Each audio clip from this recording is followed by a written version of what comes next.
After messing around on The Division, I thought it might be fun to log back into another game I played much more at one time. A game that still has a soft spot in my heart. Destiny.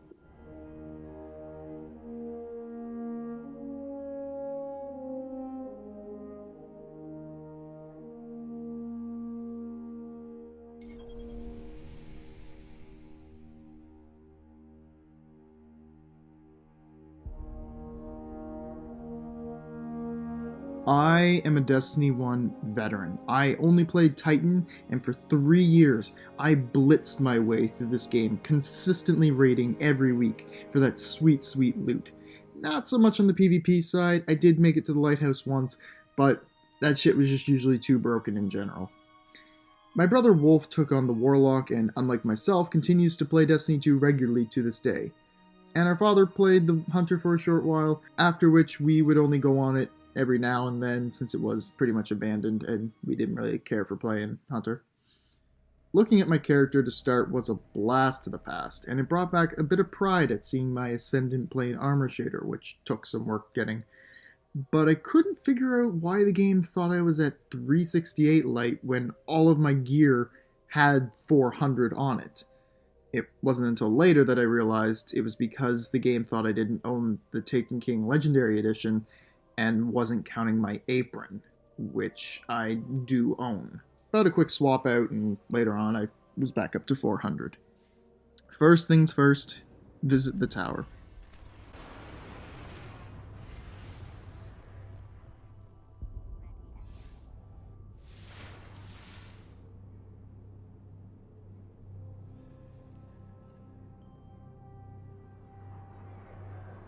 And to my surprise, there were more Guardians than I thought there would be. There weren't that many per se, but I was expecting a quieter ghost town. There were even some new players here and there, which surprised me the most. I grabbed a few weapons from the vault. The atmosphere of Destiny was just as relaxing and inviting as the Division had been, yet without that underlying horror element. And the music is so calming, it brings me just as much nostalgia as the Halo 3 menu theme.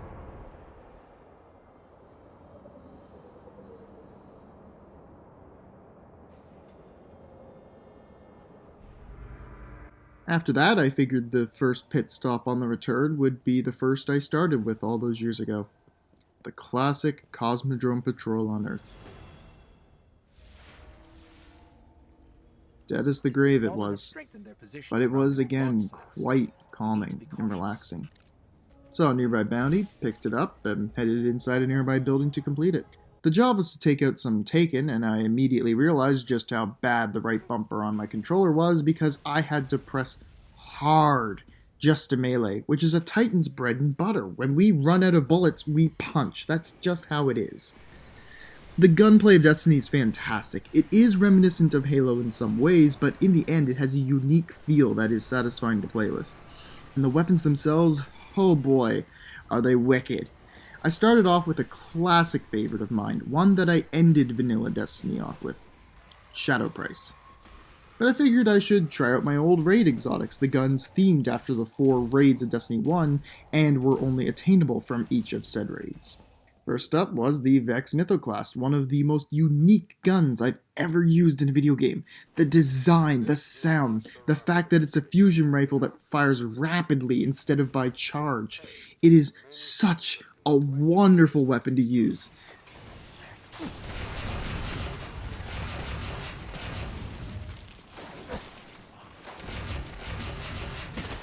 Since I'm talking about their guns, might as well talk about the raids they come from. I liked Vault of Glass. It had such a looming presence for me back in year 1 as this beast of an activity that few teams completed since Destiny players were pretty casual and gave up quick in those days. That's what made my first vault clear so special though. At the final boss, after 5 hours straight, me and only one other guy in the party had been there since the beginning. And when we were at Atheon, we lost another person, reducing us to a 5-man party that none of us could find anyone to fill.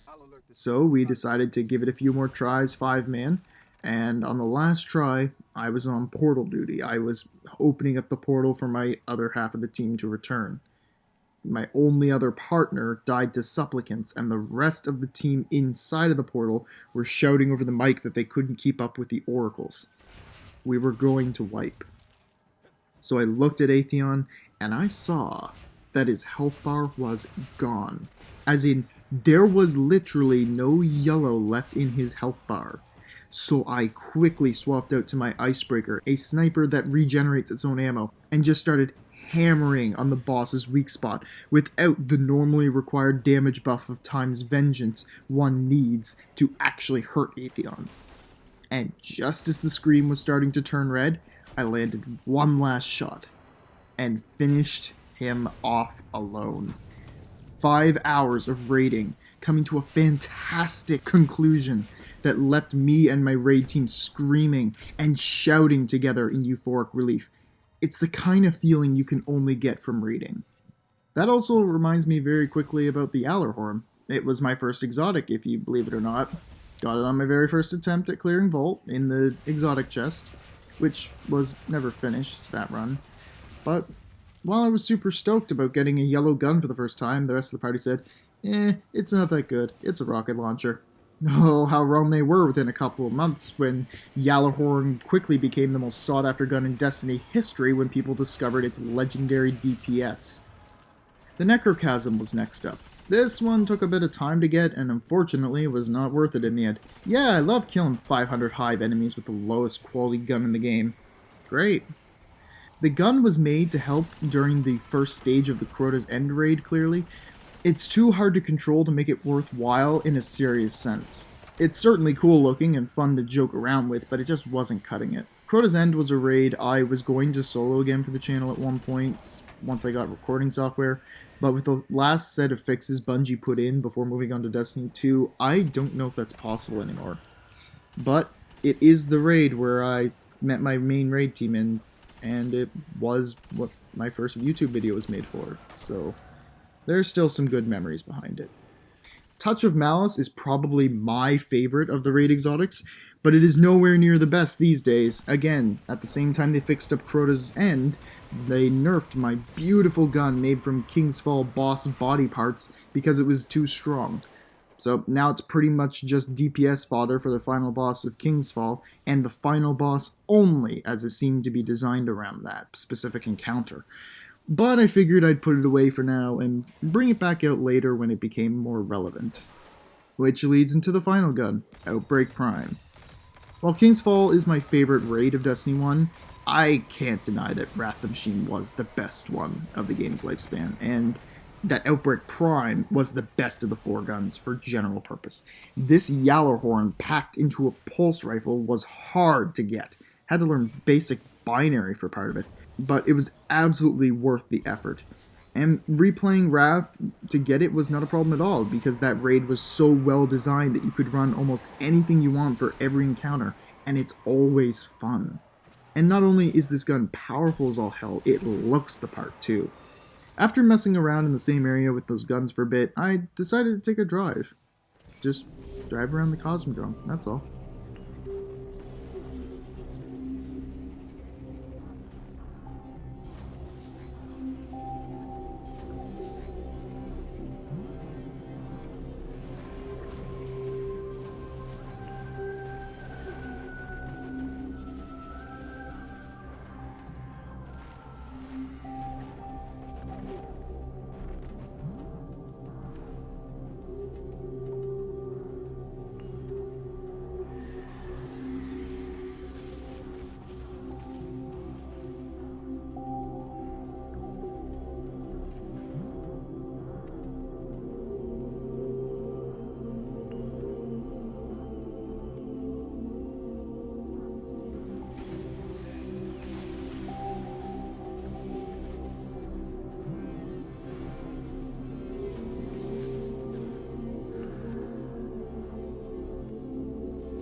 I remember running into these guys back on release when they had skulls by their heads and they two-shot me in an instant.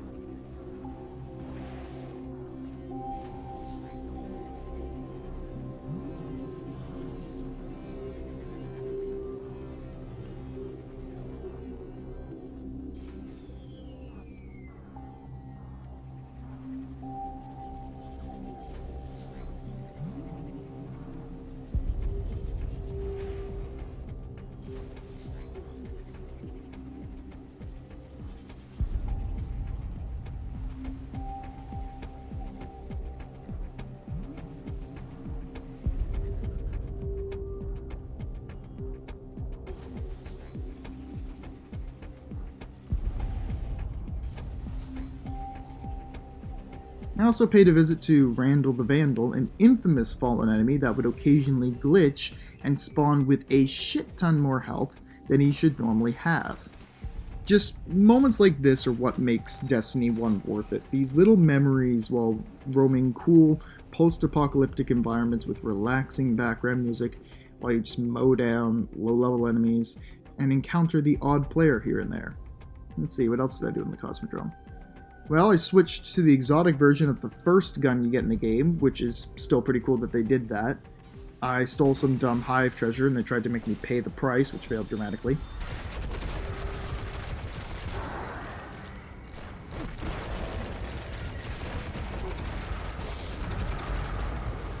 I stealthed up on a vandal and solid snaked his ass, bitch slapped some other people. Oh, I got to the Skywatch, the classic grinding spot in the game, and paid a visit to this cute little Easter egg that was added after the beta as a response to people camping the ever-living crap out of this one cave for loot.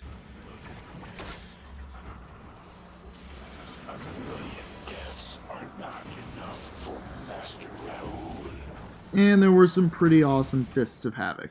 The biggest of yeets. The classes in Destiny were a lot of fun, and the supers are even more so. I was a bit of a defender main back through the game's lifespan. That's right, I had your back with my big purple bubble of protection and buffs. But the Cosmodrome can only satiate me for so long. It was time to visit the next big stop on my return trip, to a place where I belong. The Dreadnought.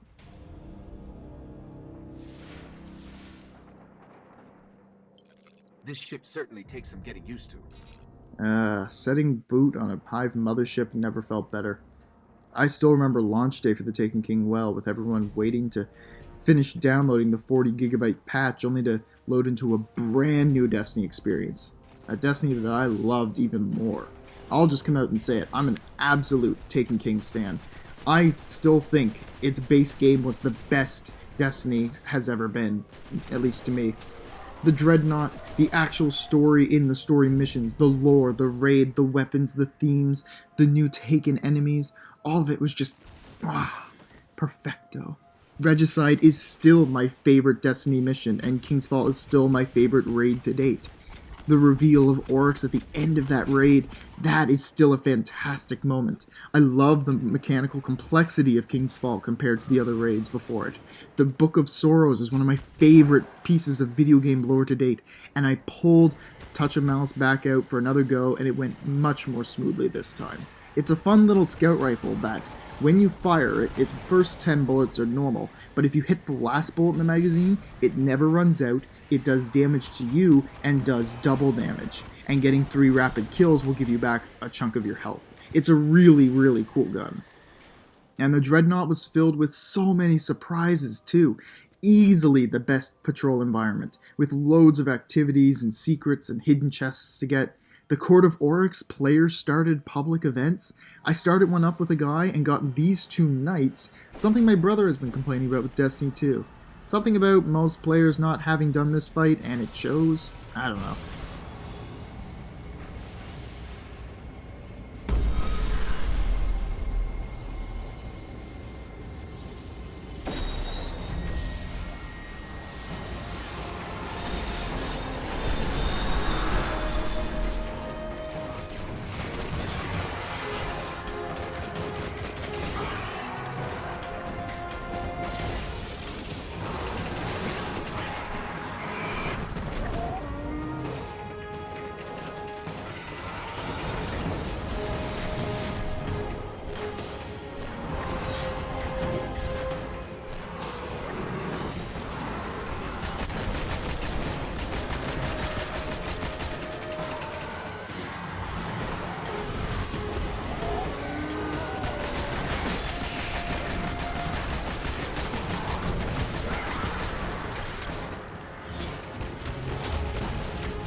Since I couldn't get my hands on any of the keys for the normal secret chests, I decided to do an old time trial chest.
Still got it. Then there's other areas of the ship like this that really capture the quiet of space and the vastness of the void. Again, beautiful atmosphere everywhere I go.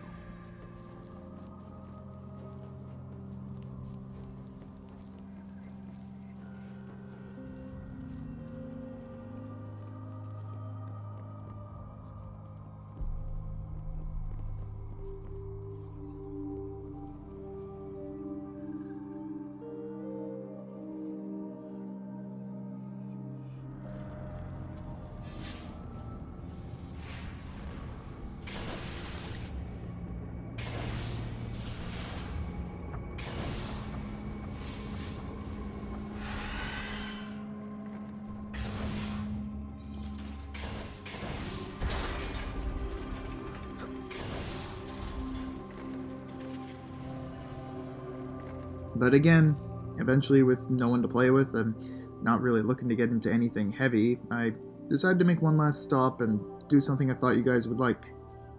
Climbing Fellwinter Peak. Rise of Iron was an alright expansion with an amazing raid, and in the new social space it added, the devs knew that players enjoy jumping on shit all the time because we can't sit still. So they hid a pathway up to the top of the mountain and let us figure it out. And oh boy, did I get reacquainted with Destiny's bouncing mechanics quick.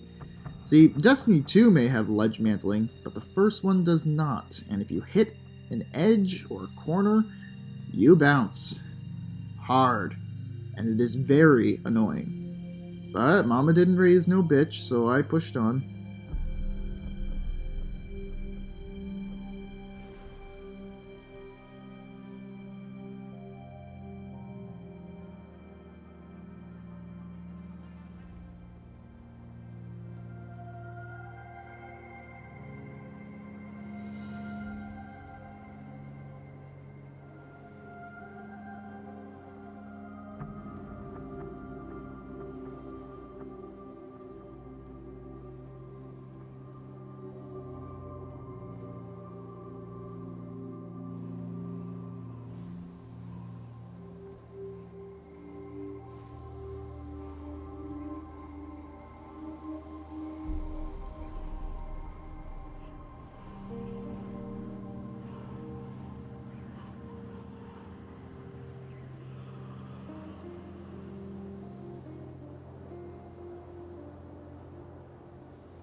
A couple of spots gave me extreme PTSD, like this one, but that didn't deter me.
And in the end, I made it. Push this dumb box off for the heck of it. Get hecked, box. And now, having reached the top of the mountain yet again, I was satisfied. Again, I wasn't really looking to do anything super intense. I just wanted to hop back online and see what was happening, fire some old friends, and visit some favorite locations for old time's sake. This game made up my high school years, that and Bravely Default. I stuck with this game very strongly, but eventually the time came for Destiny 2, and I couldn't keep up with it, nor did I have the interest to.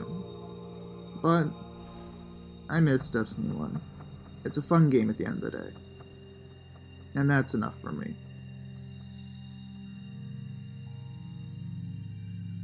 Nah, that's not the end. I know what you guys want. Your boys got you covered.